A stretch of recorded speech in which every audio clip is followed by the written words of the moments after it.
सौभाग्य की एक बात यह कि संविधान खतरे में है से शुरू हुई कहानी अब इंडिया गठबंधन खतरे में है की तरफ बढ़ रही है। राहुल गांधी सरकार को हराने के लिए अपने ही बनाए रास्ते पर चलने के लिए अड़े हुए दिख रहे हैं।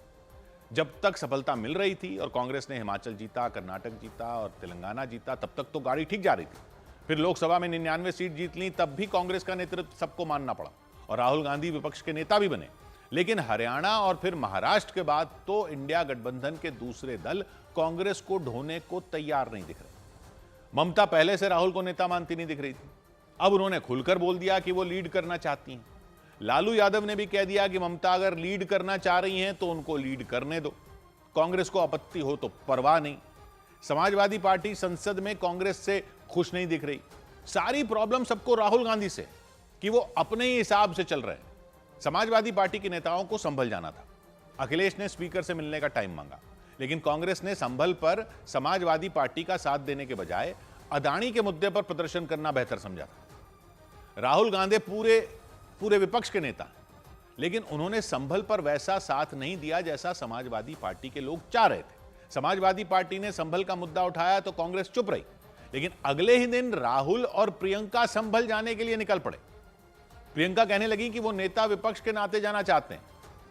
इस पर भी समाजवादी पार्टी के नेताओं को लगा कि जब हम स्पीकर से कहकर मुद्दा उठा रहे थे तब भी तो आप नेता विपक्ष थे, तब आपको अदानी का मुद्दा उठाना था, यानी हमारी अगुवाई में आप नहीं आओगे, आप अपना अलग जाओगे संभल। जबकि समाजवादी पार्टी को लगता है कि उत्तर प्रदेश तो उसका इलाका है, वहां के मुद्दों पर कांग्रेस को उससे पीछे रहना चाहिए। हरियाणा में जब सीट मांगी थी तो कांग्रेस ने दी नहीं थी कि वो उसका इलाका है। एक और मसला है जिसकी कोई खुल के बात नहीं कर रहा, लेकिन अलग से बात करो तो समाजवादी पार्टी वाले बताते हैं कि संसद में नेताओं की कुर्सियां बदल दी गई और कांग्रेस ने उनका ख्याल ही नहीं रखा। फैजाबाद के सांसद अवधेश प्रसाद को अखिलेश ने पहली लाइन में बैठाया था, आपको याद होगा, अपने साथ पिछले सत्र में। बीजेपी अयोध्या के इलाके में हार गई, इस बात को बार बार याद दिलाया जाता था समाजवादी पार्टी के सांसद अवधेश प्रसाद को आगे बैठाकर। तो इस सेशन में सीट ही बदल दी उनकी और समाजवादी पार्टी वालों को लगता है कि कांग्रेस ने इस पर आपत्ति ही नहीं जताई। राहुल गांधी नेता विपक्ष हैं, उनको आपत्ति उठानी चाहिए थी कि अवधेश प्रसाद को पहली लाइन से हटाकर पीछे क्यों बैठा दिया। समाजवादी पार्टी वाले उखड़ गए, उन्होंने अखिलेश पर दबाव बनाना शुरू कर दिया कि आप क्यों बर्दाश्त कर रहे हो ये सब। इसमें कई लोगों को साजिश लगने लगी कि कांग्रेस ने आगे की सीट प्रियंका के लिए रखवाने के लिए अवधेश प्रसाद की सीट पीछे करवाई।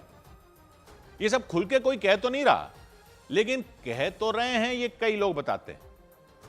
विपक्ष वालों को लगता है कि राहुल गांधी ने नेता विपक्ष का पद तो ले लिया, लेकिन अब पूरे विपक्ष का नेता बनने के लिए कुछ खास करने को राजी नहीं दिख रहे। ऊपर से इलेक्शन और हारती जा रही है कांग्रेस और समाजवादी पार्टी में खटास आनी शुरू हुई तो ममता बनर्जी ने कह दिया कि लीड करने वालों को सबको साथ में लेकर चलना चाहिए और वो लीड करने को तैयार हैं।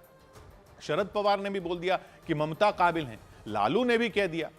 टीएमसी वाले कह रहे हैं कि बंगाल में बीजेपी को हमने रोका, समाजवादी पार्टी वाले कह रहे हैं कि यूपी में बीजेपी को हमने रोका, महाराष्ट्र में समाजवादी पार्टी के अबू आजमी ने वहां समाजवादी पार्टी को विपक्ष से अलग कर लिया, यह कहते हुए कि उद्धव ठाकरे के सहयोगी बाबरी को गिराने पर अब भी वही बातें कर रहे हैं जो पहले करते थे। दिल्ली में केजरीवाल कांग्रेस से अलग ही लड़ रहे हैं।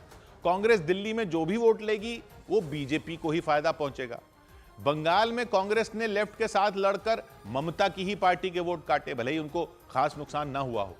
जबकि लेफ्ट ने केरल में कांग्रेस के लिए कोई रियायत नहीं दिखाई। बीजेपी से सीधी लड़ाई में कांग्रेस राजस्थान हार गई, मध्य प्रदेश हार गई, छत्तीसगढ़ भी हार गई। सिर्फ हिमाचल और कर्नाटक ही जीती थी। जम्मू कश्मीर में भी, कश्मीर में तो उमर अब्दुल्ला की पार्टी ने अपने हिस्से की जीत ले ली, लेकिन जम्मू में कांग्रेस बीजेपी से पिट गई। तो केजरीवाल दिल्ली में कांग्रेस को साथ लेने को तैयार नहीं। उसके बाद बिहार के चुनाव आएंगे। लालू ने जो कह दिया ममता को लेकर, उसका मतलब साफ है कि वो कांग्रेस को कुछ खास सीटें नहीं देंगे लड़ने के लिए बिहार में।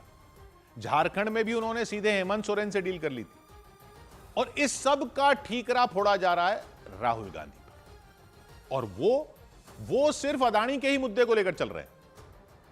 टीएमसी का तो यह हाल है कि जब इंडिया गठबंधन की कोई बात होती है संसद में तो कांग्रेस वाले कहते हैं कि टीएमसी आती ही नहीं बात करने, और कांग्रेस वाले कह रहे हैं कि वो हैरान हैं कि अब ममता कह रही हैं कि वो लीड करने को तैयार हैं। सबको साफ दिख रहा है कि इस वक्त कांग्रेस कमजोर है और 99 सीटों की 101 भी हो गई हों, लेकिन राहुल गांधी को हटाओ। जो ममता गठबंधन की मीटिंग में भी नहीं आती, वो कह रही हैं कि वो लीड करेंगी और बाकी लोग कह रहे हैं कि उनको लीड करना चाहिए। तो इसका और क्या मतलब है? तो मोदी को हटा पाएंगे या नहीं हटा पाएंगे, यह सवाल तो अब दूर हो गया। पहले तो इनका एजेंडा हो गया है कि राहुल हटाओ, विपक्ष बचाओ। 100 बात की एक बात,